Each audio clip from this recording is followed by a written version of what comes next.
বৈষম্য বিরোধী ছাত্র আন্দোলনে গুলিবিদ্ধ হয়ে মারাত্মক আহত হন ফরিদপুরের মোহাম্মদ রনি। তার শরীর থেকে বুলেট বের করা সম্ভব হয়নি এখনো। প্রচণ্ড যন্ত্রণা, ঋণের বোঝা, অভাব অনটন নিয়ে অনিশ্চিত জীবন কাটাচ্ছেন তিনি। মেলেনি সরকারি কোনো সহায়তাও। ফরিদপুর প্রতিনিধি কামরুজ্জামান সোহেলের রিপোর্ট, জানাচ্ছেন আসিফুর রহমান সাগর। রাজধানীর একটি কনস্ট্রাকশন সাইট দেখাশোনা কাজ করতেন ফরিদপুরের বোয়ালমারীর মোহাম্মদ রনি।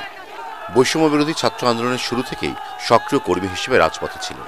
৫ আগস্ট বেলা ১১টার দিকে রাজধানীর যমুনা ফিউচার পার্কের সামনে বিক্ষোভরত ছাত্র জনতার উপর হেলিকপ্টার থেকে এলোপাথারি গুলি ছুড়লে মারাত্মক আহত হন তিনি।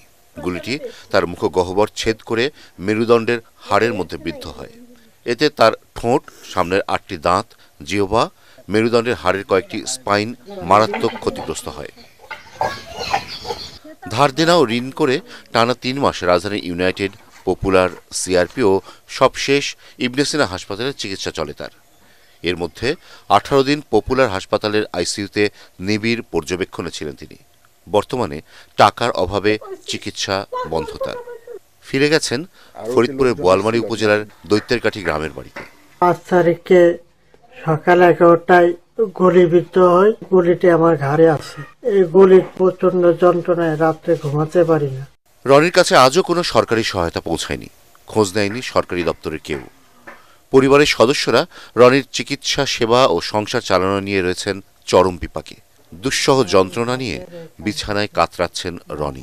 আমার ব্যক্তিগতভাবে প্রায় ৫ থেকে ৬ লক্ষ টাকা আমার খরচ হয়। সরকারিভাবে আমি কোনো সাহায্য সহযোগিতা কোনো কিছু এখনো পাইনি। ছেলের এই অবস্থা হওয়ার পরে ওর বাবারও চাকরি নেই। এখন এই সংসারটা আমার কিভাবে চলে? রাস্তায় বেরোতে পারি না। তোরা তো লাখ লাখ টাকা তুই কইছিস। সরকারের কাছে অকল আবেদন যেন তার ভালোভাবে চিকিৎসাটা হয়। তার চিকিৎসার ব্যবস্থা সহ সার্বিক সহযোগিতার আশ্বাস দিয়েছেন বোয়ালমারী উপজেলার নির্বাহী কর্মকর্তা। উপজেলা পরিষদ থেকে আমরা সবসময় আমাদের সাহায্য হাত বাড়িয়ে দিব। যোগাযোগ করে আমাদেরকে আমরা আর্থিক এবং অন্যান্য যেসব দিকে আমাদেরকে সুবিধা দেওয়া যায় আমরা সবসময় বিদেশে নিয়ে রনির উন্নত চিকিৎসার দাবি এলাকাবাসীদের। Bureau report, ATN Bangla.